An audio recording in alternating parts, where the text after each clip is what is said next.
সাকিব বুবলি মিলেমিশে আবারও এক হলেন। বীরের জন্মদিনেই পর্দাফাঁস। এতদিনের সব জল্পনা শেষ হলো। হ্যাঁ বন্ধুরা, এবার শাকিব খানের বাড়িতে জন্মদিন সেলিব্রেট করলেন শবনম বুবলি। তার ছেলেকে নিয়ে সেদিন হাজির হয়েছিলেন শাকিবের বাড়িতে। জন্মদিনের দিন শবনম বুবলি কিছু ছবি শেয়ার করেছে, যেখানে দেখা যাচ্ছে শাকিবের মায়ের সঙ্গে বসে কেক কাটছেন বীর ও বুবলি।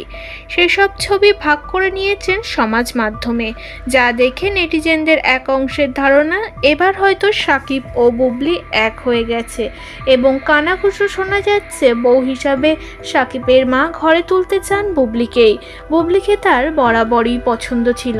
বীরের জন্মদিনের দিন সম্পর্ক আরও গাঢ় হলো বৌমা ও শাশুড়ি মায়ের। তবে এই নিয়ে এখনো কোনো মন্তব্য করেননি শাকিব খান ও শবনম বুবলি।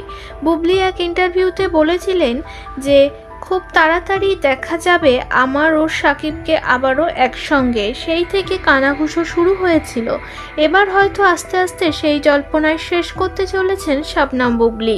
অন্যদিকে শাকিব খান মুভির শুটিংয়ের জন্য দেশের বাইরে রয়েছে, তবে ছেলের জন্মদিনে ছোট্ট রাজকুমারকে উইশ করতে ভোলেননি তিনি।